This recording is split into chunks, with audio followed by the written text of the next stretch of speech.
tal? Buenas tardes. En nombre de la Fundación Amparo, de Lucía Alonso Espinosa, directora general de este museo, y del mío, les damos la más cordial bienvenida. El día de hoy presentamos la exposición Magdalena Fernández Ecos, organizada en colaboración con el Museo de Arte Carrillo Gil de la Ciudad de México. La muestra, curada por Carlos Palacios, nos presenta un recorrido por los trabajos más significativos del artista a lo largo de la última década, que exploran la relación de Magdalena con la naturaleza y el paisaje y con la abstracción geométrica.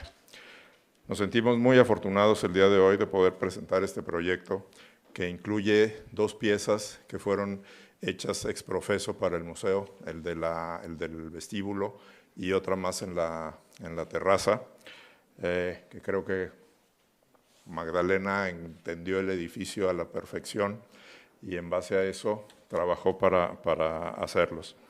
Agradezco también la presencia de Carlos Palacios, curador de la muestra, de Fabiola López, historiadora de arte y arquitectura, y de la misma Magdalena. Agradezco también, que no ha llegado todavía, pero llega en unos 15 minutos, a Tatiana Cuevas, directora del Museo de Arte Carrillo Gil de Ciudad de México, y como comenté antes, coproductores de la muestra.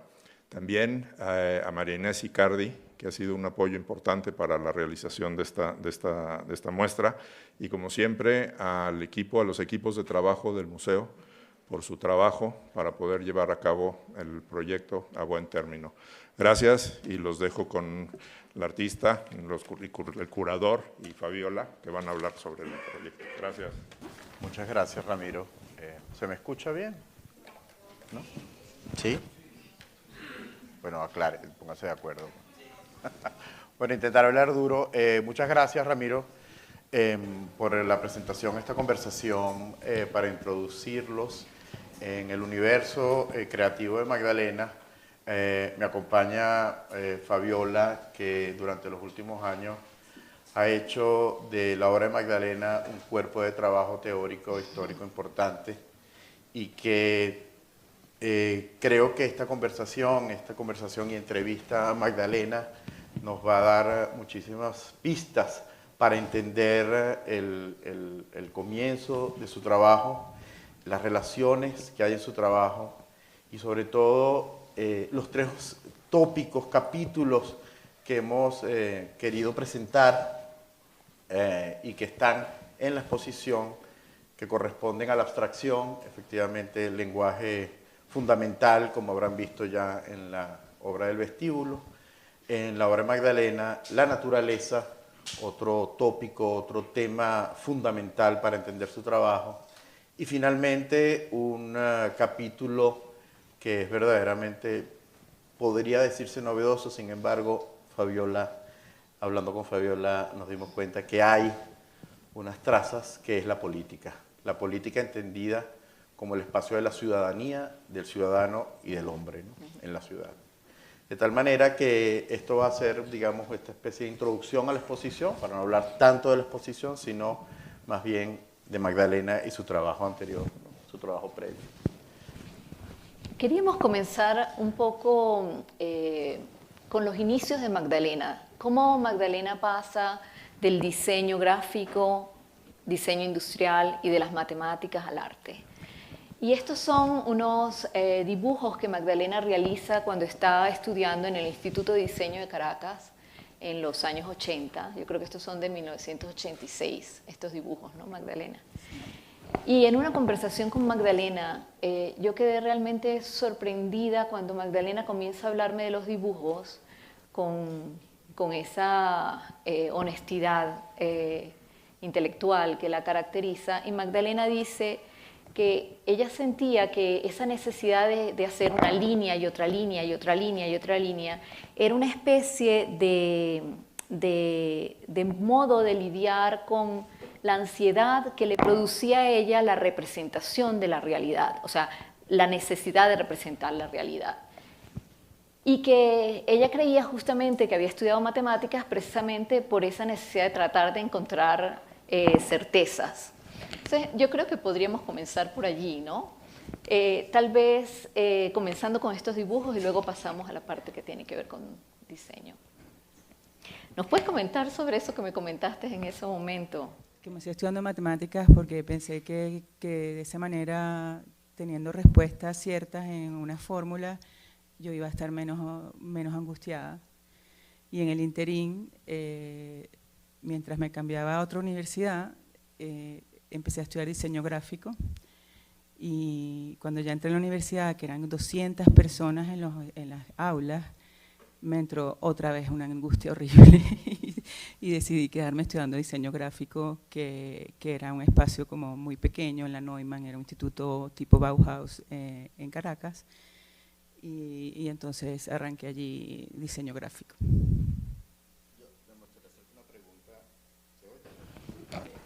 Nos hacerte una pregunta sobre el Instituto Neumann de Caracas, que como bien dices, fue una especie de experimento bauhasiano en Caracas.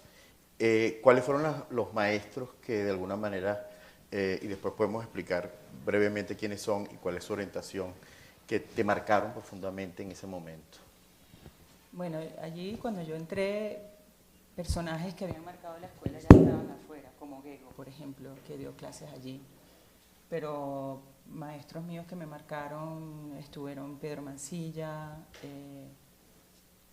Ina Bainova en dibujo, pero más que todo lo que era la disciplina y la cantidad de trabajo que teníamos que hacer a todos niveles gráficos, pero también en talleres, hacíamos trabajos de madera, en cerámica, fotografía, o sea, y esa disciplina tan fuerte en hacer físico una idea. Creo que cuando me preguntan a un muchacho joven, ¿qué hago? Bueno, yo le hubiera dicho, vuelve a esa escuela, pero esa escuela ya no existe en Caracas, ¿no? Pero esa cosa de pegada a la materia era como fundamental. Y bueno, toda la doctrina de geométrica reticular también. Yo creo que uno ve estos dibujos y uno no puede dejar de establecer la relación con la obra del vestíbulo, ¿no? O sea, el punto, la línea, ¿no? Sí. La deconstrucción prácticamente de la geometría. Claro, yo después de la escuela viajo a Italia y tengo mi maestro, que ese sí, yo puedo decir Franzoni. que mi maestro Franzoni sí está en cada cosa que hago presente. Y él era también del estilo Bauhaus, pero era un minimalista y era como un monje que tenía dos trajes, se vestía con un traje y tenía el otro para cuando lavara ese. Y, o sea, no tenía nada y su doctrina y su manera de ver el mundo sí me marcó completamente y yo empecé a hacer arte por él. Bueno, antes de que lleguemos allí, tal vez vamos sí, a mostrar de los primeros trabajos de Magdalena. Esta es la primera exposición en la que Magdalena participa, en el año 89, con unas fotografías que ella, muy experimentales, que ella toma a su hermana y a sus sobrinos, ¿no? Sus sobrinas.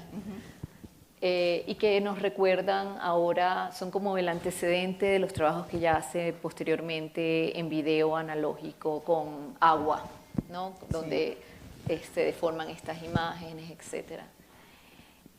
Su primera exposición individual es esta exposición en Italia, una exposición fotográfica en la que ella hace una serie de fotografías dentro de esta imprenta y luego diseña el catálogo, el calendario de Calzoni Artigrafiche, ¿no? Que era una compañía de diseño en Italia.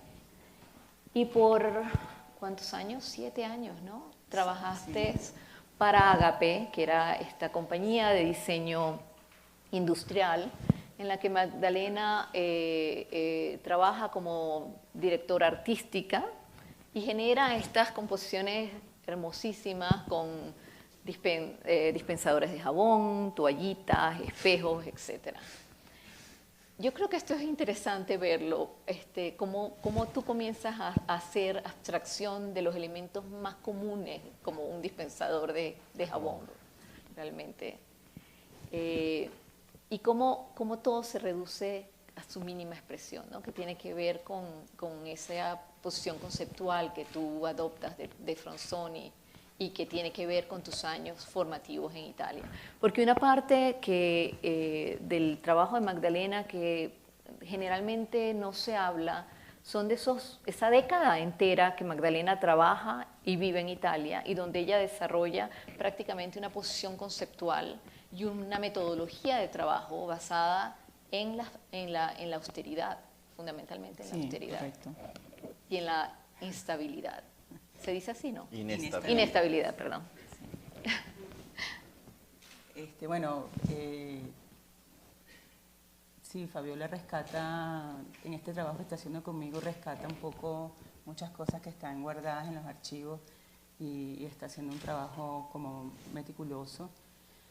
Sí, el trabajo en Ágape, que era un trabajo de directora artística, pero yo había pedido expresamente al Ágape cuando me contrataron que yo quería más bien estar en el departamento de producción, porque me interesaba un poco entender la cosa matérica y cómo producir, y en el Ágape todos los objetos se mandaban a producir afuera y lo que se hacía en la compañía era ensamblarlos. Entonces, si bien yo tuve la posibilidad, o ellos me forzaron a ser directora artística allí y hacer cosas que a lo mejor no me interesaban mucho, como eran estas cosas publicitarias, allí aprendí un poco a poner en práctica la imagen y hacer de la imagen algo concreto, tanto a nivel visual como a nivel de materia. Entonces allí también aprendí a producir piezas para después ser ensambladas, que es un poco lo que pasa con la instalación del vestíbulo y lo que pasa con muchas de mis instalaciones, que yo lo que hago es utilizar materiales muy simples que se reproducen, y lo que se hace después en los espacios es como instalarlos. Entonces a lo mejor son muy elaborados para instalar, muy meticulosos, pero en su factura son cosas muy simples. Y eso un poco también viene tanto de Fronzoni como de mi experiencia en esta compañía. ¿Cómo entras a esta empresa? Yo en Italia necesitaba trabajar y mandé muchísimos currículums, y pienso que el director de Ágape era una persona que es muy sensible a las cosas de diseño y sabía perfectamente quién era Fronzoni, y por eso un poco me adoptan en la compañía. ¿Y qué hace la compañía? ¿Qué produce? La compañía produce estos elementos, o sea, produce objetos De como diseño. que llaman de good design. Para baño, fundamentalmente. Entonces hacen espejos, toalleros y objetos, lavamanos, dispensadores, basureros, pero todo como de mucho diseño. A mí me gustaría ir a la imagen de la primera, vamos a decir así, obra, primera exposición, que es esta fotografía, supongo que analógica, evidentemente. Sí, sí. ¿Cómo la produciste? Pero me parece interesante porque tú estás asociada a un arte concreto, a un arte no representacional, a un arte geométrico finalmente, donde la figura humana aparentemente, y digo aparentemente con toda la intención, sí, es completamente elusiva, ¿no? Y esta obra marca un tema interesante. O sea, tu primera exposición participas con una obra figurativa, ¿no? Sí. Y donde efectivamente pues, transformas la imagen de alguna manera, la intentas hacer abstracta, pero no comienzas por una pieza de arte abstracto. Me parece interesante. Sí, yo siento que en estos últimos tiempos que he tenido que conversar así, cuando me preguntan por qué abstracto, Magdalena, o sea, como que si la abstracción fuese una elección mía consciente o muy pensada, ¿no? Y en realidad no, abstracto es porque era la manera más fácil para mí de comunicar algo. O sea, cada vez que yo tengo que empezar en algo figurativo, me da unos ataques de ansiedad. Pero aquí no sucedió. Estos eran experiencias de la escuela, en donde yo trabajo con la cámara y trabajo procesos como de deformación, con el agua, con elementos que deforman las cosas. Entonces es que aquí como está muy claro que el trabajo en el fondo, el problema no es la abstracción, el problema es el tema de la transformación, de la inestabilidad, el tema de la cosa acuática, de la cosa que se mueve, de la naturaleza de las cosas. Entonces la abstracción en realidad es como un elemento que me facilita a mí hablar de cualquier cosa, hablar de esas cosas que me tocan, que son justamente la inestabilidad, la transparencia, el movimiento, la naturaleza, una gota de agua que cae, un pájaro que suena. Entonces, claro, el arte abstracto, en realidad el lenguaje abstracto me ha servido para hablar de todas esas cosas de una manera cómoda, sin preocuparme, ¿no? Y los referentes históricos que están presentes en todas las piezas que verán después, tanto en la Galería 1, en la 2 y en los videoapuntes y en todos los trabajos que están, los referentes históricos me sirven para tener un enganche visual y decir más fácilmente algo. Entonces, las cosas que me conmueven en un artista de pronto las puedo potenciar con él mismo y hablar de esa cosa que me conmovió en ese artista. Por ejemplo, en Torres García, la sombra que hace la luz que aparece en sus cuadros. Entonces, trabajar el tema de la luz y trabajarlo a través de él, porque también es, bueno, me di cuenta de esa luz por él. Entonces, hago esa acotación. O las permutaciones de Sol Lewitt. Entonces, hago todo un trabajo con videos hechos en agua que se mueven, que son mis preocupaciones. Y entonces hablo de Sol Lewitt y del movimiento y de la permutación con él, porque él me lo está mostrando. Entonces es como decir, bueno, tú me estás mostrando esto y yo te uso para hablar de eso mismo, pero a mi manera, ¿no?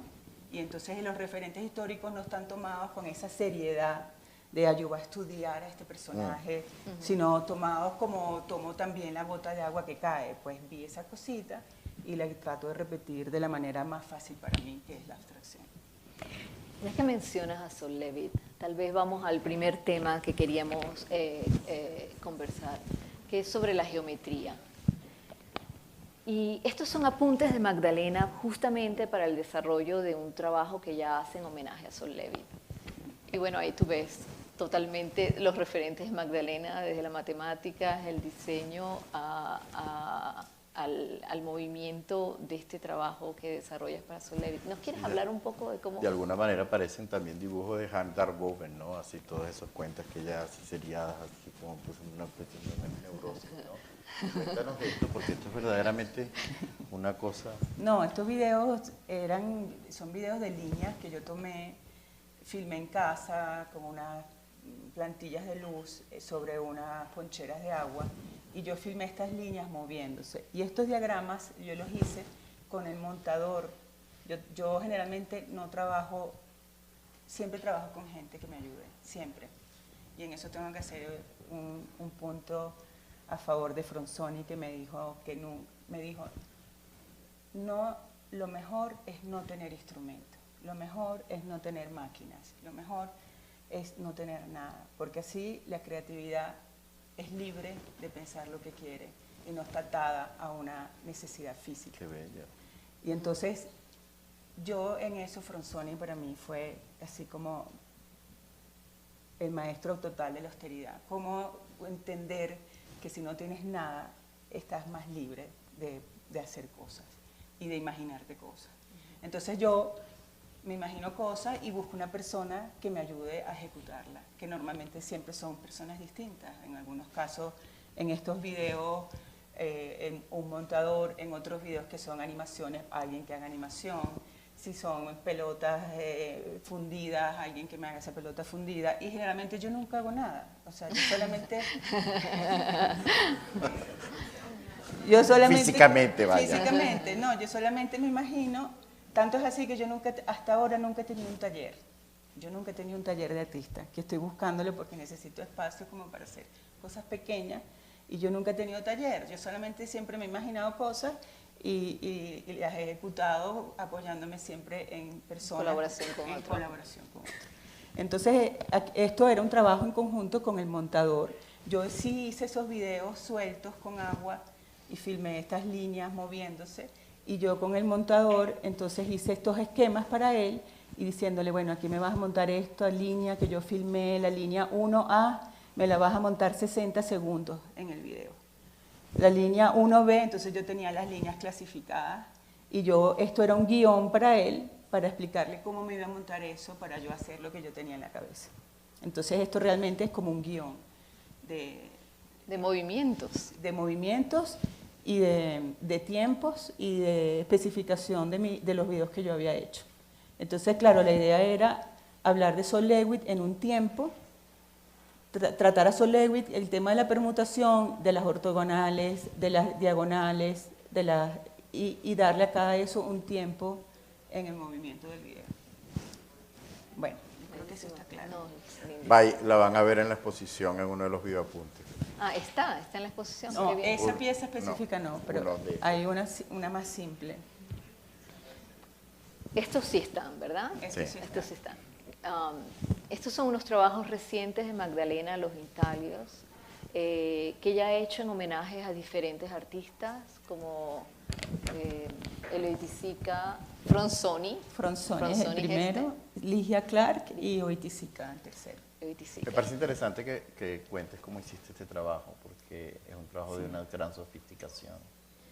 Este trabajo, en realidad, es un trabajo, yo abordo el problema hago un intento de hablar con el papel de movimiento, y es como mi primera vez que yo trabajo con papel en mi obra, y la idea es como en el papel tratar de hablar de los instantes y la traza de un movimiento, o sea, como ver si con el papel puedo hacer entender algo de la transformación. Entonces son piezas sueltas que están entintadas y en un gris se imprimen, vuelvo a intentarlas, las piezas, las muevo y vuelvo a imprimir el papel, vuelvo a entintar las piezas, las muevo y vuelvo a imprimir el papel. Entonces, lo que queda blanquito allí es el lugar donde nunca se imprimió, ¿no? Porque esos grises me van haciendo el negro. Son piezas en bajo relieve y bueno, aquí está muy claro también el tema de los referentes. Yo quiero hablar de movimiento, quiero hablar de transformación. De luz, ¿no? Porque esos puntos blancos son... Después en la investigación, primero eran blancos, primero no tenían tinta, y después en la investigación es que aparece el gris para resaltar ese blanco. O sea, después estudiando esas cosas blancas, me doy cuenta que si yo le pongo esa tinta gris, gracias a la maestra impresora, porque aquí también yo tampoco sé nada de esto, tengo la maestra impresora con la que yo converso y le explico lo que quiero, y dialogando con ella salen entonces otras cosas que para mí no están tan claras. Entonces, mucho después empiezo a trabajar con los grises justamente para reforzar esa luz. Pero es claro el tema de que yo quiero hablar de movimiento y que el tema de figuración, incluso de escoger una forma, para mí es como, eso es lo que menos me importa. Entonces, el referente histórico es una excusa para tener una forma estética clara y aplicar un problema allí. Es realmente muy interesante, Magdalena, lo que estás diciendo, en función de pensar cómo tu obra es, como tú una vez lo dijiste, es un momento, una marca dentro de un proceso, no un objeto definitivo final, sino como es como un momento donde el proceso se detiene y queda esa marca que es tu trabajo, ¿cierto? Exacto. Y al mismo tiempo, en relación con tu colaboración con otros, es lo mismo, ¿no? O sea, tú un poco destruyes la cosa del sujeto único del artista, en la medida en que comienzas a quitarle importancia al trabajo físico y a darle importancia al trabajo en grupo, al trabajo que tú haces en colaboración con otros. Sí. Que es también una manera de construir lo que estamos acostumbrados a entender como el trabajo artístico, ¿no? Es muy bonito eso. Bueno, pero eso existe ya, o sea, eso es como en el arte contemporáneo. Claro, existe en muchos casos, pero tú lo tienes completamente entendido como parte de tu trabajo. Sí, lo que sí es que soy como rigurosa en el sentido de que me aproximo al otro, pero sí intento que el lineamiento, el problema que es el problema, por ejemplo, aquí el movimiento y el instante, no se transforme por problemas técnicos o por problemas de referencias, porque por aquí en estas, posteriormente yo hago unas en color y entonces tuvo el dilema de que el color no era el color tan puro como la del artista, entonces ahí empezamos a dialogar. Yo sí, bueno, yo quiero hacer una referencia a ella, pero yo no puedo abandonar el por qué yo estoy haciendo esto para hablar de movimiento, y si tengo que perder color para que se entienda el movimiento, pues prefiero perder el color, pero el movimiento aquí tiene que estar. Entonces, en ese caso, sacrifico algunas cosas para reforzar el concepto que yo estoy trabajando. Esta obra sobre papel, ya la verán en la exposición, aquí no tiene tanta magia, tanta potencia, evidentemente, por la proyección, pero a mí me resultan gestos fotográficos. Sí, la impresora siempre me dice que estos son como los videos, que son como momentos como stills de un video puestos juntos, y también mucho como instantes, ¿no? Como de tener un instante allí, otro instante y otro instante. Entonces son como 3 estilos de una misma cosa, y a la vez entonces sucede que estas piezas son piezas únicas, porque soy yo las que las muevo. O sea, yo tampoco creo en que voy a hacer un guión para la impresora y le voy a dar 3 momentos y que ella me va a repetir eso infinitum, porque entonces el sentido del instante y el sentido del movimiento se pierde completamente. Entonces, si yo le voy a hacer 3 instantes que se van a repetir infinitum, no tiene ningún sentido. Entonces, los instantes soy yo la que los genero, y por eso estas piezas también son piezas únicas, pero son piezas únicas y a la vez son como 3 estilos de un video, como tú bien lo dices. Bueno, perdón. Aquí tenemos una obra que también tiene una relación muy cercana a la obra del vestíbulo, ¿no? Este es un trabajo que haces para la Galería Carmen Araujo en Caracas, ¿cierto? Sí, sí, es una retícula, y esto es una exposición que se llama Estructuras Elásticas, que la primera edición se hace en la Galería Sicardi en Houston y la segunda edición se hace en la Galería de Carmen Araujo. Aquí es una gran retícula que está conectada, son esferas de hierro, y la retícula está conectada toda con elástico. Entonces, cuando tú entras a este espacio y mueves algo para entrar, entonces eso se queda como rebotando. Y por eso allí trabajo con estas instalaciones con elástico, pero también trabajo con acero armónico y esferas de goma, con materiales que a lo mejor flexibles, que a lo mejor parecen estáticos, pero en realidad en potencia son elementos que están ahí listos para moverse. Un poco lo que sucede en el vestíbulo, que lo que yo quisiera es que el vestíbulo, la pieza del vestíbulo es como una reverberación. Yo intento que sea como una reverberación de la arquitectura del edificio. Sí. Y es blanca un poco porque también todos los espejos que están alrededor, todos los vidrios y las paredes son lechosos. Entonces yo quiero como si yo terminara de construir todo ese vacío con esas líneas. Es como si fuera una construcción efímera, como una construcción transparente. Y la idea es que entonces esas líneas que me terminan de completar ese volumen estén en un reposo inestable. Entonces, cuando tú tocas una línea, esas líneas están todas conectadas y de alguna manera tú mueves toda esa arquitectura que está ahí adentro, que es como la reverberación de la arquitectura de todo el edificio, que además está todo hecho modularmente, precisamente. Entonces, es reforzar también la modularidad y la presencia del módulo en el edificio. Entonces, también los puntos están completamente diagramados, si los ven, están dibujando perfectamente también las losas del piso. Cuando entonces se mueve eso, esa retícula empieza a vibrar y a vibrar, y tiene de referencia también la losa del piso. Y que al final termina mostrando su vulnerabilidad, ¿no? Que es una cosa muy interesante cuando tú lo planteas a la arquitectura, al espacio, que siempre se plantea como una cosa sólida, ¿no? Estable. Y esto es así como que si la arquitectura pudiese respirar a través de esa instalación.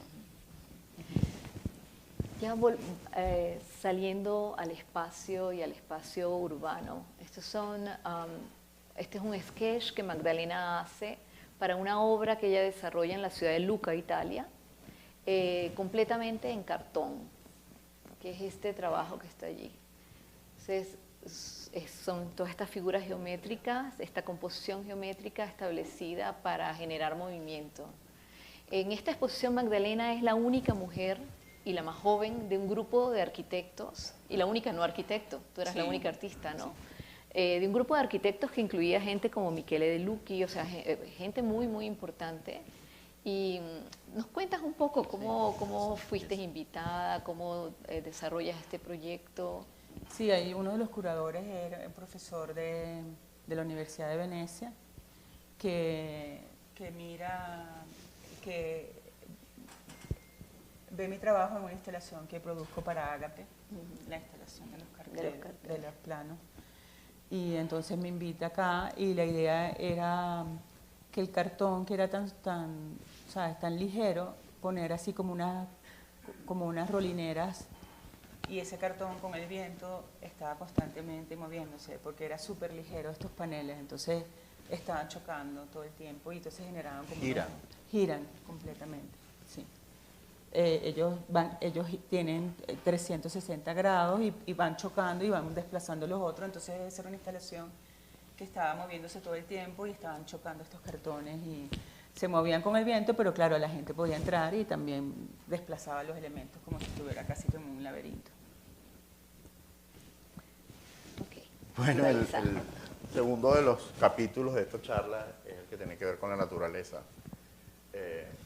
Tanto la geometría como la naturaleza definen efectivamente el trabajo de Magdalena, ¿no? Y como ella de alguna manera dijo, si la geometría y el arte geométrico, el arte concreto, el arte moderno, le sirven como un vehículo para transmitir estas ideas de inestabilidad, de fragilidad, la naturaleza es también un protagonista precisamente de estos temas, ¿no? Sí.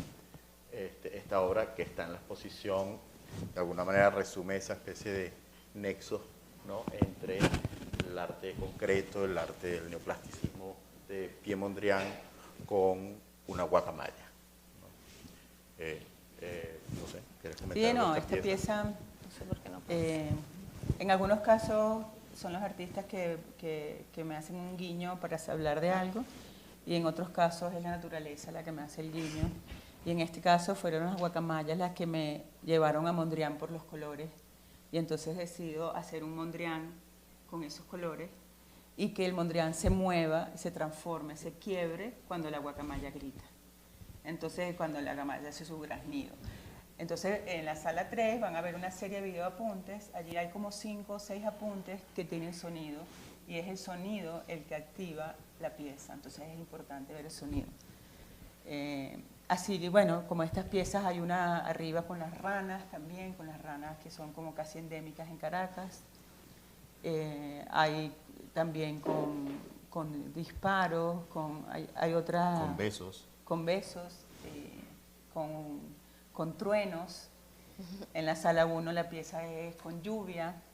Y así, en la sala 3 hay 2 piezas dialogando que son ya unos paisajes sonoros más complejos, que son paisajes de la ciudad de Caracas, o un paisaje de amanecer con todos los pájaros que se van despertando y un atardecer que es un atardecer urbano. Entonces ahí se mezclan los pájaros de Caracas con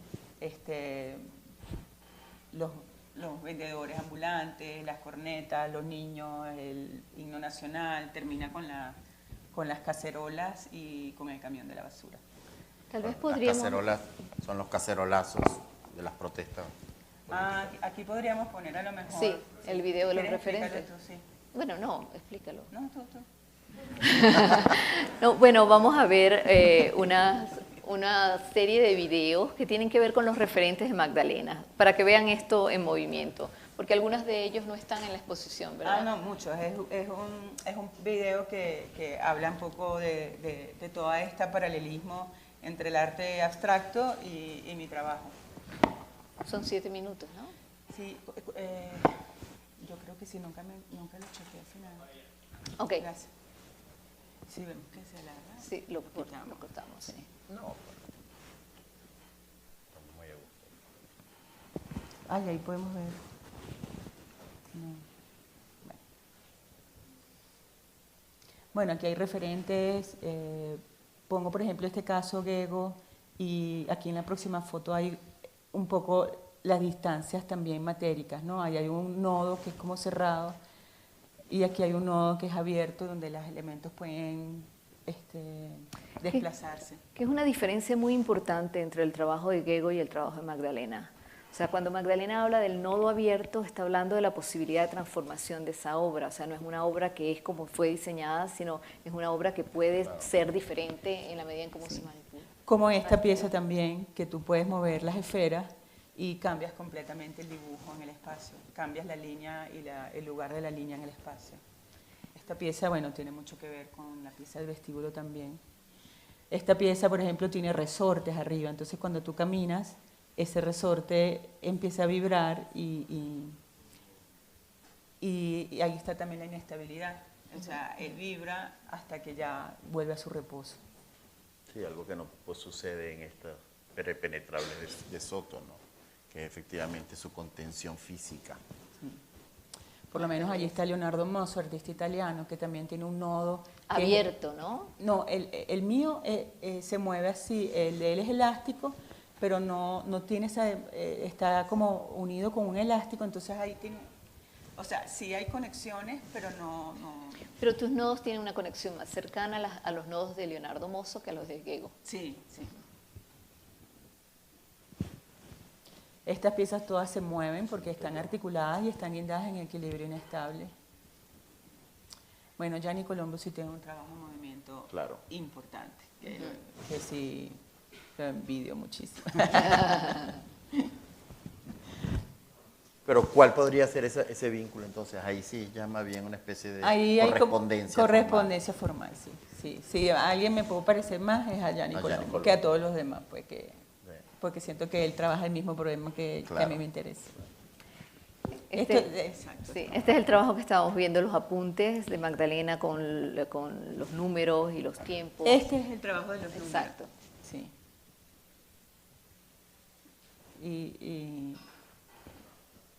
Y esos son filmaciones hechas con agua. Y esto era el trabajo de 60 segundos aquí, después lo cambias para allá en 40 minutos. ¿Sabes? Curioso porque... Sí, descubrí que ese trabajo es posterior a este. ¿En serio? Mira, es del 2009, el Sol levita arriba, Increíble. este 2004. Qué bien. Pero ese lo puse porque era como muy...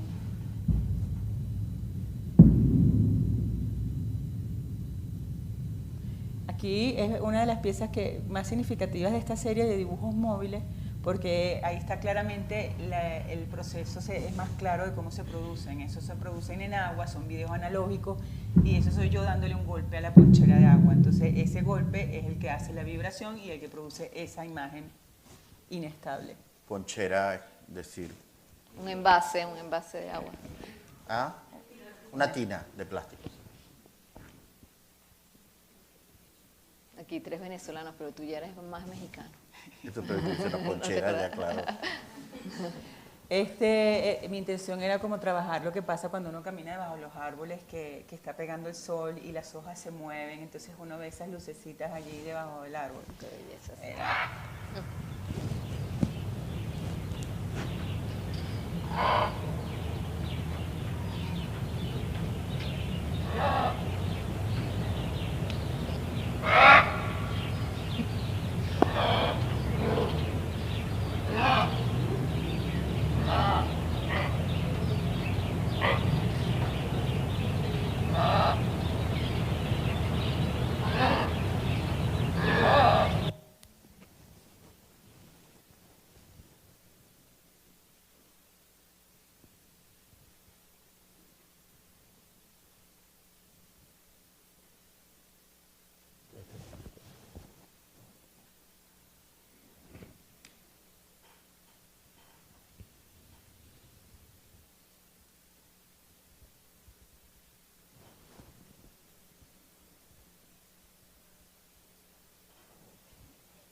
La sala 2 es este trabajo, pero un trabajo más envolvente, casi que... En el espacio. Sí, trabajar la pieza como si fuera casi una pared que te arropa. Y la intención es justamente, lo lindo es esa posibilidad de transformación y la potencia de ese intersticio, ¿no? Como resto de la transformación. Y umbral de la luz. También. ¿Esta obra está acá? Sí. Ah, sí. Esta pieza, quería acotar aquí que el sonido es un sonido de lluvia y que el sonido no es un sonido natural. Es un sonido hecho por un grupo de jazz que se llama Perpetuos Brasil y que hace un performance con las manos y los pies para hacer una búsqueda de la lluvia. O sea, los sonidos vienen del cuerpo, ¿no? De hacer así, de pintar. Hasta los rayos. Bueno, pero los sonidos saltando.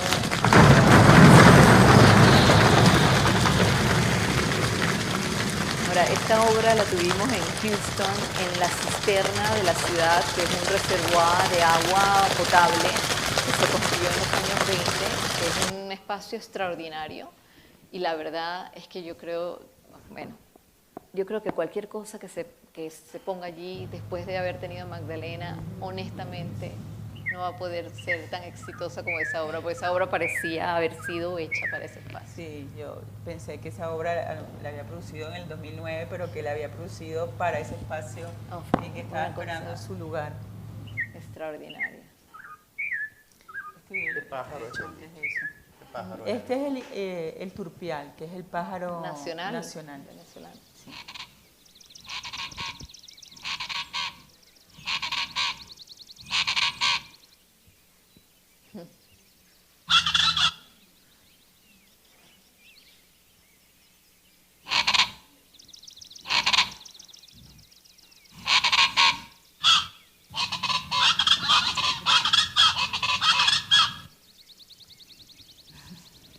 ¿Tú crees que cuánto falta tener?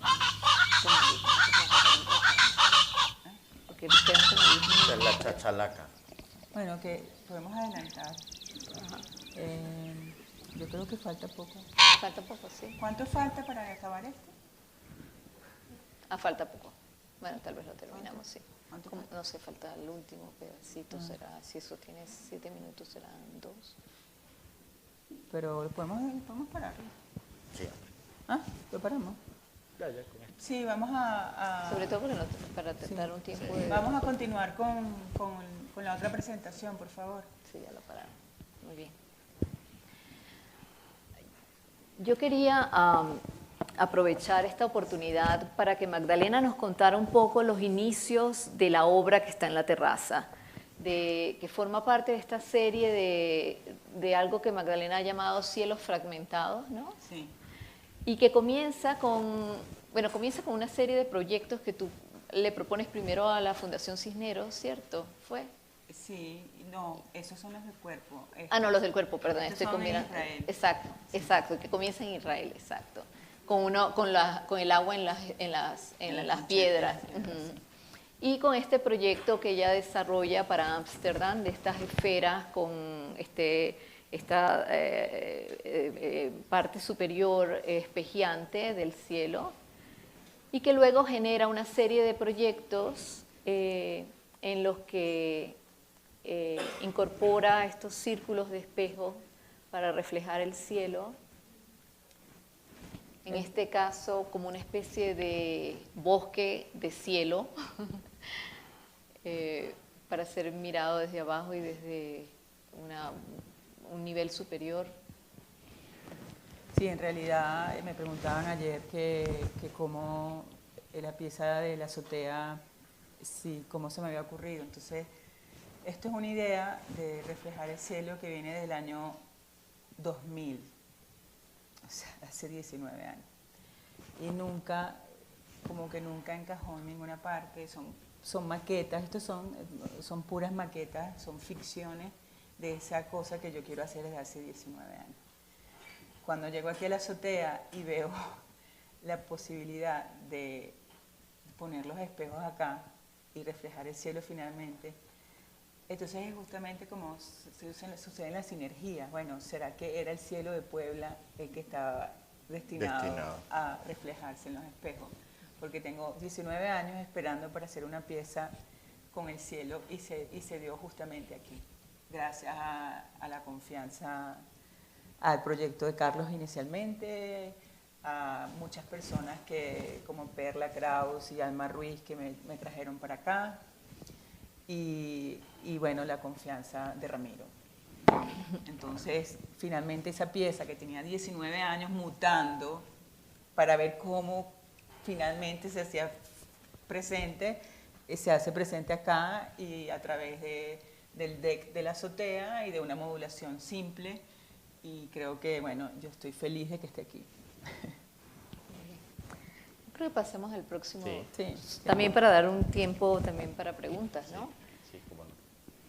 Bueno, el último tema que queríamos tocar con el trabajo de Magdalena es el de Polis, pero Polis como ciudad, como ciudadano, pero también que tiene que ver con política, con lo público, ¿no? Y cuando hablamos de lo público, del espacio público en el que Magdalena ha venido trabajando ya desde hace muchísimos años, estamos hablando en el sentido en que lo entiende, se me acaba de ir el nombre, ¿qué cosa? Bueno, ahora recuerdo, que es el espacio público. O sea, no existe espacio público sin la presencia del cuerpo del que llamamos el marginal. O sea, cuando hablamos de espacio público, el espacio público no es el centro comercial, ¿verdad? Donde hay un guardia que decide quién entra y quién no entra. El espacio público es donde se congregan los cuerpos y donde se congregan todos los cuerpos, incluyendo aquellas personas que en algunos casos no son deseables. Entonces, en esta relación entre la ciudad, la ciudadanía, la política y lo público, Magdalena comienza a desarrollar un trabajo, no ahora, sino hace ya muchísimo tiempo, desde un momento en que ella toma esta foto en un teatro en Castiglione, Italia, de este cuerpo con estas 3 esferas, y donde ella comienza a pensar en el cuerpo como un elemento abstracto, como ese elemento de punto y línea, ¿no? Que se desarrolla más tarde en un proyecto que yo encuentro importantísimo dentro del entendimiento de 2 cosas que parecieran incompatibles, que es monumentalidad y flexibilidad. En esta escultura que Magdalena desarrolla, que es una escultura portante, que ella llevaba todas las mañanas en el metro con ella para ponerla en la plaza, para participar de esta experiencia llamada contemporáneamente, ¿no? Sí. Que se desarrolla en Milano y que se plantea en una plaza muy cercana a la Universidad Estatal de Milano. Es esta obra que pertenece a la Fundación Cisneros, ¿no? Sí. Sí. Y que es muy sencilla, ¿no? Es esta base cuadrada con estos elementos flexibles que generan esta especie de globo, y donde está como muy presente el cuerpo humano, la escala humana. O sea, hay una monumentalidad que no deja el cuerpo humano de lado. Y que es allí donde hay una especie de diálogo desde una posición completamente diferente con sus antecesores venezolanos, digamos, Carlos Cruz Diez, Alejandro Otero y Jesús Soto. Estamos hablando del año 94-95 en Italia. Esto es un proyecto del año pasado, del 2018, Mares, en el que Magdalena vuelve a estas estructuras geométricas y desarrolla estas coreografías donde el cuerpo humano se convierte en ese elemento abstracto, parte de la geometría, parte de la composición, parte del movimiento, que ahora nos vas a hablar un poco más de eso. Y yo quería que termináramos con la última obra que hiciste antes de venir para acá y que se está estrenando en este museo, ¿no? Sí. Pero tal vez nos puedes decir algo de esto que yo comenté. Sí. hasta ahora. Bueno, el tema corporal, ese sí estaba planteado desde hace muchos años. Cuando yo regresé a Caracas en el 2000, tenía varios proyectos con el cuerpo. Y creo que por mi dificultad para hablar, para comunicarme, eso lo fui dejando a un lado. Y finalmente, hace como 4 años, empezó a trabajar conmigo mi hermana, que trabaja en teatro, y yo me atreví a través de ella, empezar a armar este proyecto, que la intención era, a través de los cuerpos, hablar del mar, de su superficie, de su movimiento, pero también, de alguna manera, hablar del mar, pero con el cuerpo y con la geometría. Entonces, gracias a ella, empiezo a hacer este trabajo, esta investigación, y esto se presenta mi idea es hacer como unos dibujos, unos videos con este proyecto. Yo hago también unos videos cenitales que la intención es que salgan como dibujos en el espacio, pero dibujos hechos por el cuerpo.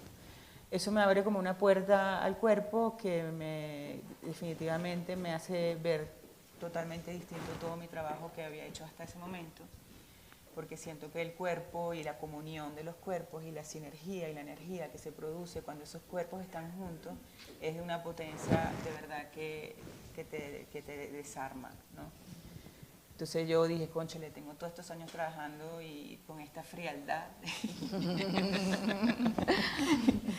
Pero bueno, entonces hago este proyecto, pero vengo para acá hace 3 meses, cuando monto la exposición en el Carrillo, y veo unas fotografías de Rodrigo Moya, que estaban expuestas aquí en el Museo Amparo, mexicano.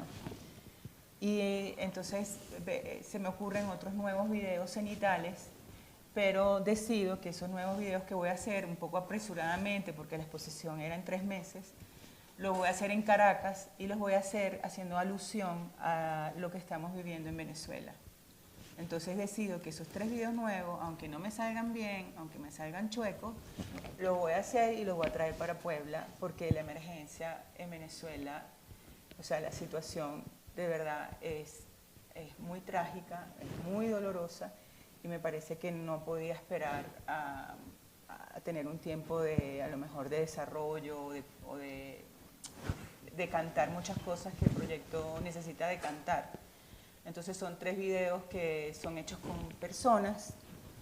Con voluntarios. Con voluntarios. Hay uno con velas, donde el círculo son velas, otro donde el círculo son panes, y otro donde estos son tobos de agua, y el tercero son panes. Entonces yo convoco a estas personas muy apresuradamente, y decidimos, casi que se convirtió como en ese momento que estaba con las personas, eso se convirtió como en una ofrenda, ¿no? Como decir, vamos a hacer este gesto, por favor, cuando tomemos el pan, se lo dije a todos, pensemos un momento en que ese pan que estamos tomando es para Venezuela. Como comunidad, ¿no? Hacer como un gesto de que tomamos el pan, pensando en que todos van a tener pan, tomamos el agua. Y bueno, me emociono porque realmente la situación allá desde lejos no se entiende. Es imposible entender lo que está pasando, pero es como que si estuviéramos yendo para atrás. Sin agua, sin luz, sin comida, sin medicina. La gente yo soy afortunada, mi familia es afortunada, doy gracias a Dios por todo lo que tengo cada día, pero la gente se está muriendo a cantidad. Y por una situación de una mezquindad y de una barbarie y de una atrocidad que no tiene nombre. O sea, ellos siguen hablando su ficción de palabrería, su ficción de que están ayudando a alguien, su ficción de que allí hay un bloqueo económico y es el mismo gobierno, que no es un gobierno, es una dictadura, son los mismos representantes los que se han llevado todo el dinero del país y lo que han hecho quebrar a todas las industrias del país con su ficción de socialismo.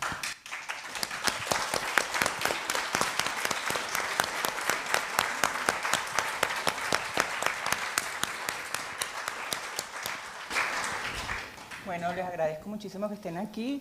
Espero que disfruten todo esto. No sé si tienen alguna pregunta. Sí.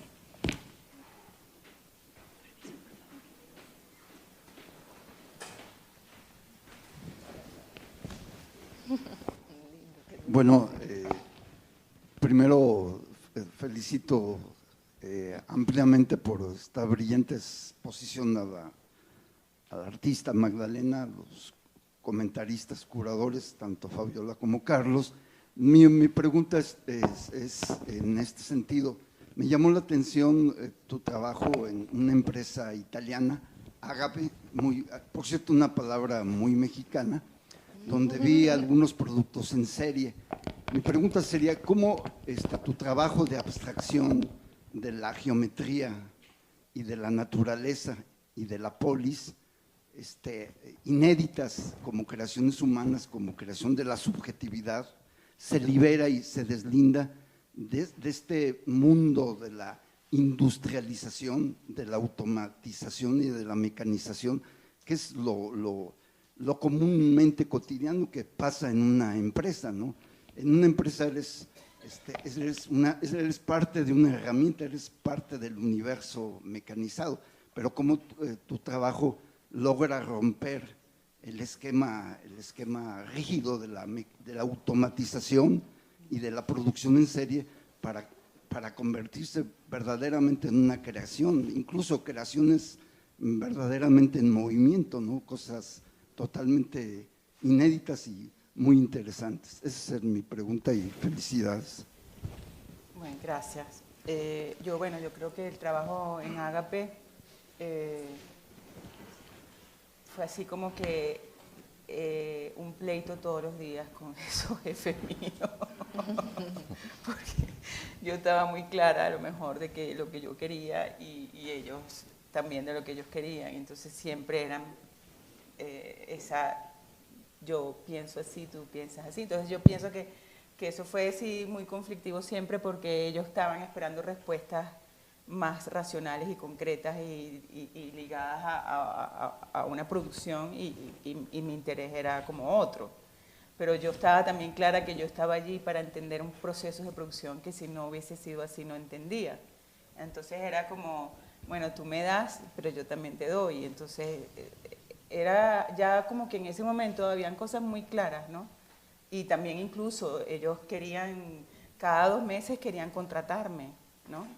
Querían que yo fuera empleada, ¿no? No, yo no quiero ser empleada. Entonces yo me iba a mis exposiciones, ya yo exponía, entonces yo me iba a mis exposiciones y volvía a trabajar y ellos me volvían a decir que me querían contratar y yo no quiero estar contratada. Entonces eso fue siempre como un toma y dame de ver hasta dónde llegábamos juntos, pero muy claros de que teníamos intereses distintos, pues.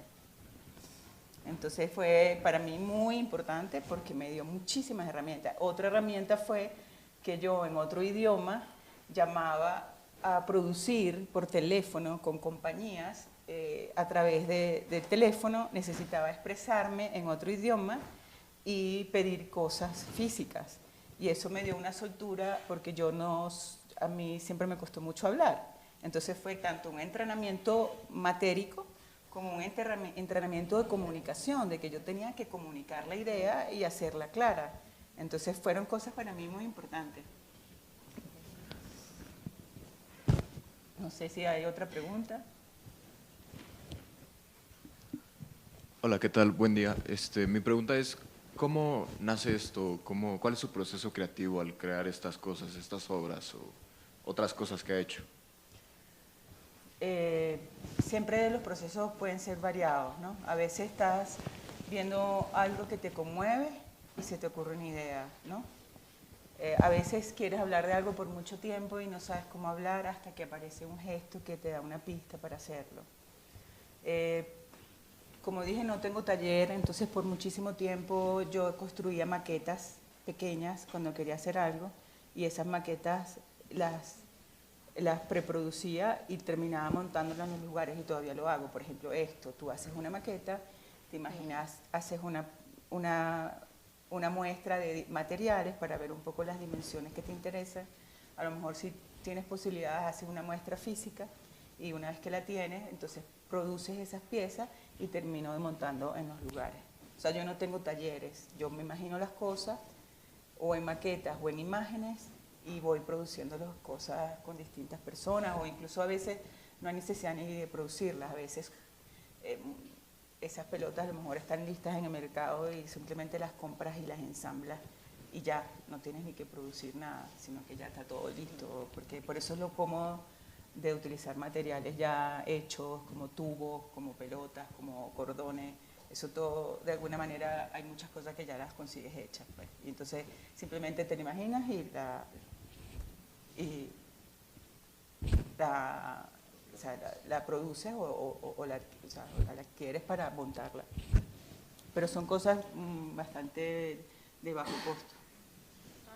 Bueno, yo tengo una pregunta sobre ¿qué es más importante para ti, como el movimiento per se o la forma? Porque muchas veces el movimiento resulta como una especie de ruptura, pero siempre en tus obras se ven como todo muy ordenado. O sea, siguiendo las líneas, siguiendo los cuadros. O sea, de verdad es como, ¿nunca te has sentido como prisionera de la geometría?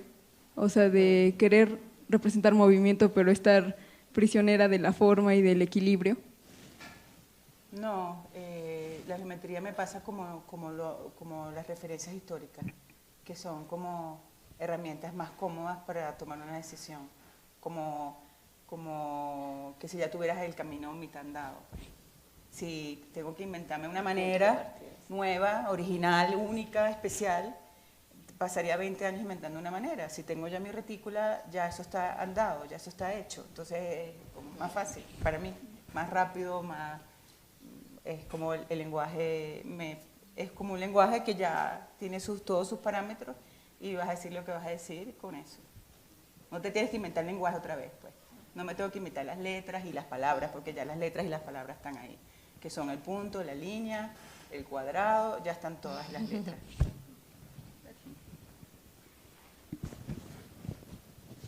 Hola. Veo que hay mucha influencia de Eilo Otichika en tu obra y también veo que le das mucha importancia como a las transiciones que hace el espectador dentro de tus instalaciones. Como, ¿qué podrías decir acerca de lo que comentas? ¿Qué importancia le das al espectador dentro de tus obras? ¿Cómo te viene a la cabeza? Bueno, lo que pienso es que desde siempre, desde que incluso hago las obras grandes que mostró Fabiola, como la pelota esa, la pelota que no es una pelota, que son 4 líneas, como la intención era como que el espectador pudiese estar adentro y un poco las instalaciones son esa posibilidad de que el espectador esté dentro de un lugar como otro, un lugar que te coloque en otra dimensión y que te descoloque, pues. Y entonces, estando en esa dimensión, el gesto se hace más potente porque no tienes distracción. O sea, si entras a Oiticica o entras a la lluvia que te envuelven, ese gesto no es ineludible porque estás dentro de él. Eres parte de él. No, eres parte de él, no puedes pensar en otra cosa, no hay distracción. Entonces es como potenciar al máximo ese gesto.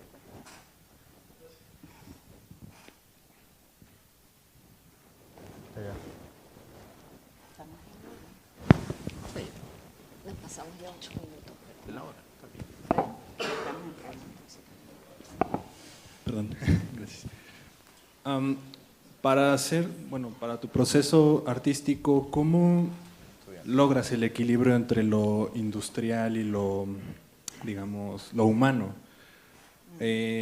Porque veo que utilizas muchos elementos que son dados, digamos, por la industria, pero pensando en que esas cosas industriales, pues digamos que la industria es hija de la humanidad, ¿no?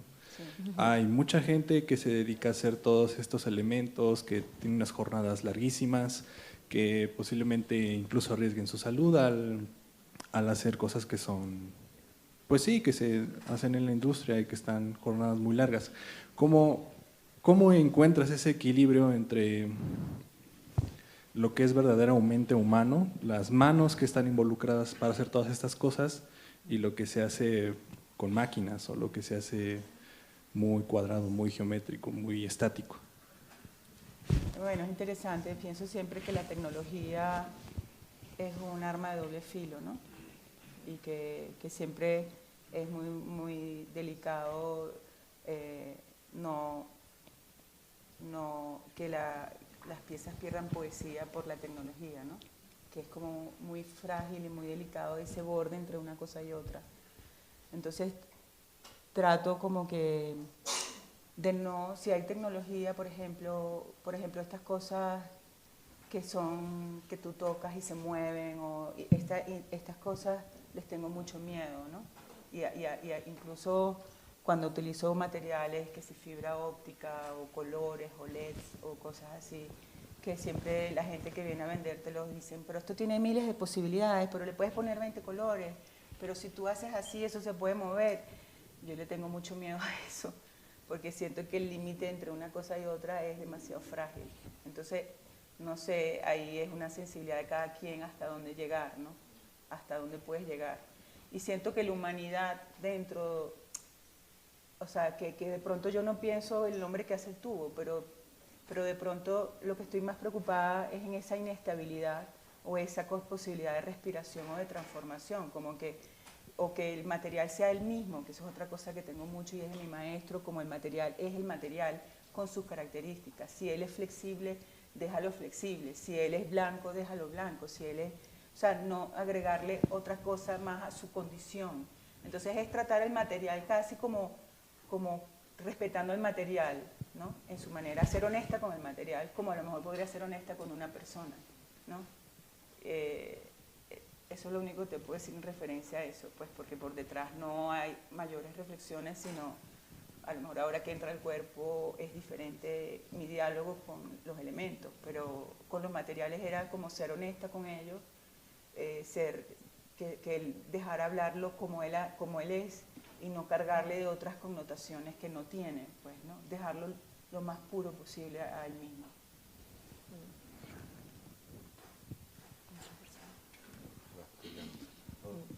Buenas tardes. Yo quería preguntar cuál es para usted el lugar que tienen las artes y las humanidades frente a estas situaciones tan terribles como la de Venezuela, o cuál debería ser el lugar de los artistas y de los humanistas en general sobre estos temas. No perdí alguna parte, por favor. ¿Cuál es el lugar que tenemos los artistas, que tienen los artistas, que tienen las artes, los intelectuales en relación a problemas como el de Venezuela? Sí. Que estás preguntando. Sí, justamente ayer hablando con una persona en una entrevista que hablábamos de la cosa moral, ¿no? De si el arte... un artista debe tocar un asunto moral, me preguntaba, ¿no? Porque yo le decía que estas piezas eran algo moral, ¿no? Que para mí era... entonces me decía, un artista debe tocar esto. Yo le digo, yo creo que un artista no, todo el mundo tiene que tocar esto, todo el mundo tiene que tener una parte moral. En todo lo que hacemos tenemos que tener esa parte moral, ¿no? Entonces, un artista, un curador, cualquiera, tiene que tener esa dimensión, porque estamos juntos, somos una comunidad. Que es la dimensión política. Y ética. Eso. Y no nos podemos escapar a eso. O sea, entonces yo sentía, bueno, yo tengo mi trabajo que es orgánico, que es un diálogo con la naturaleza, que tiene ese respeto por los materiales, que a lo mejor tiene un respeto por la austeridad, que a lo mejor tiene un respeto por el animal, por su sonido, por darle un lugar en nuestra cotidianidad. Asimismo, tenemos que enfrentarnos a cada cosa que hacemos, o sea, independientemente que sea un video que yo estoy haciendo o la manera en que me comunico o la manera en que yo decido relacionarme con el mundo, tenemos que tener esa dimensión, ¿no? Entonces pienso que no nos podemos escapar a eso. Es difícil porque el arte, yo nunca pensé en ser artista, sino a través de Fronzoni, porque yo decía, bueno, ¿el arte para qué sirve?, ¿no? No entendía eso, no entendía, y realmente cada cierto tiempo me vienen esas crisis, ¿para qué sirve? No, porque el arte es como abrir unas puertas sensoriales y unas puertas de libertad y unas puertas de entender el mundo, que es como un acto de fe. A lo mejor tú crees que eso lo estás haciendo y no lo estás haciendo, pero al final es un acto de fe pensar que el arte sí puede abrir puertas, ¿no? Y en mi caso, que me preguntaban, bueno, ¿hasta dónde tú...? Yo no puedo ser muy política, mi manera de ver el mundo es a través de la naturaleza. Ahora yo pienso que yo tengo que traer luz, ¿no? Y afiancarme en la energía positiva y en la parte luminosa de la vida y de nuestro entorno, y por más que estemos viviendo una situación horrenda, enfocarme en la parte buena, en la parte positiva, en la parte luminosa. Y ese es mi trabajo, yo no puedo dejar de hacer eso. Esto es una acotación, pero yo voy a seguir haciendo eso, yo voy a seguir pensando en la parte positiva, en la parte luminosa de las cosas. ¿Por qué? Porque pienso que esa es la manera de transformar. O sea, esa es mi postura, ¿no? Y yo no voy a dejar de hacer eso. Claro, esto es una acotación porque pienso que la cosa en Venezuela está en un punto tan crudo, tan doloroso, que me siento con el deber de comunicarlo a los otros, a ustedes que están aquí, y con el deber de hacer consciente de que yo estoy allá yo vivo allá, yo veo los pájaros, yo veo el sol, yo veo el mar, yo veo las cosas buenas, pero yo estoy inmersa en esa tragedia. Y es una manera de comunicarlo, pues. Lindísimo eso. Me encantó que te hicieron esa Buenas tardes. Estoy segura que en este pequeño auditorio nos solidarizamos con ustedes y con su país. Y bueno, la pregunta concreta es en el sentido de su formación. Hay muchos jóvenes que se encuentran a veces perdidos por esto que últimamente se oye, ¿no? Sigue tu pasión y piensa y tus deseos se van a hacer realidad.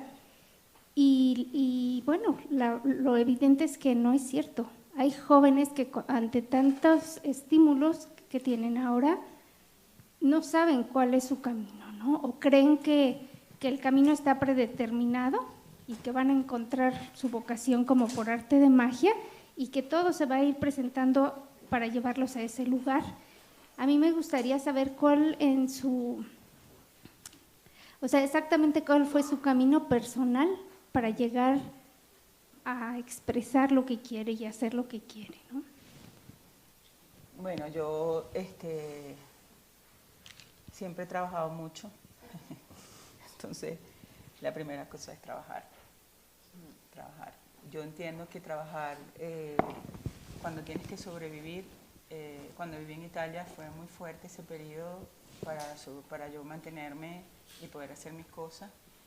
Entro en esta compañía, en este diálogo de conflicto porque no me quedaba otro remedio, pues porque tenía que vivir y tenía que producir para poder vivir, pero sin perder mi rumbo. Entonces sí trabajé mucho, pero en eso, peleando todos los días para que no me sedujeran, no me atraparan, no me quitaran mi sueño, pues. Sí, trabajé, pero llegaba y los fines de semana me ponía en mi casa a hacer maquetas y a hacer trabajos en los momenticos que tenía libre y sin terminar de dejar que la industria o la cotidianidad o la necesidad extrema de que te quitaran toda la posibilidad de trabajar en lo que quieres, de ser libre, pues. Entonces siempre cuando también consigo gente que está en ese dilema, le digo, está bien, sigue trabajando, pero haz una cosa, déjale 2 horitas que mantengas para ti, y esas 2 horitas trata de mantenértelas y de hacer lo que tú quieres hacer. Y respetarte a ti mismo también, porque eso es otra, el medio te va contaminando y te va pidiendo que un artista es esto, no, un artista es aquello, no, mañana es otra cosa un artista. Y tú estás en un dilema porque tú quieres ser artista, pero no, tú lo que tienes que concentrarte en lo que tú quieres hacer, en lo que te nace de tu corazón, sin importarte mucho lo que te diga la gente que es lo que tienes que hacer. Ni tampoco en ser artista, porque si eres artista y tú haces lo que quieres, eso va a salir. O sea, pienso yo, no sé. No sé si eso fue claro, eso es lo que dice todo el mundo. Pero eso fue lo que pasó a mí. Había una pregunta por acá desde hace rato, ¿no? Tú estabas así. Daniel. Hola, ¿cómo están?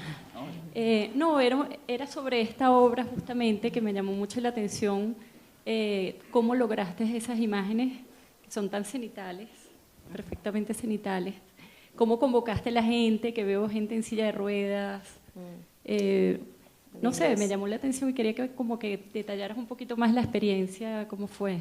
Sí, fue una convocatoria muy rápida porque no tenía tiempo, me estaban presionando para los textos y tenían que terminar los textos y tienen que ser dentro de 2 semanas.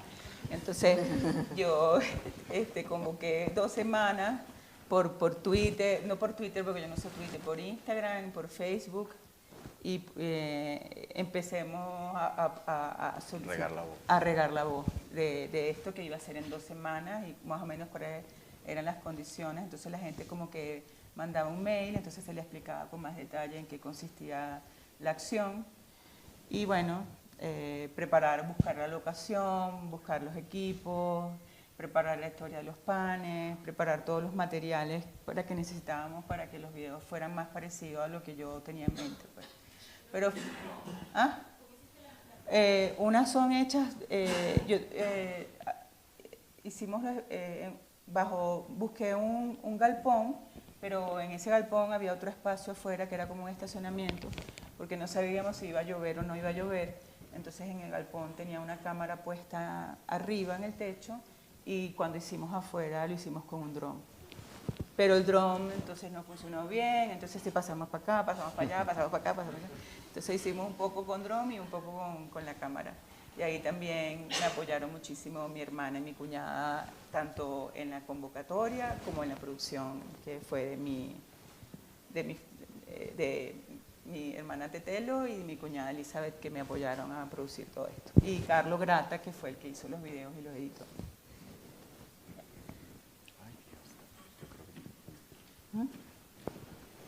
Yo creo que con esta es la última pregunta para pasar a ver la exposición. Ah, bueno. Afortunado tú. Bueno, mi pregunta es, Ramiro. ¿qué motiva a Magdalena a crear estas obras tan magníficas? Bueno, yo las veo magníficas.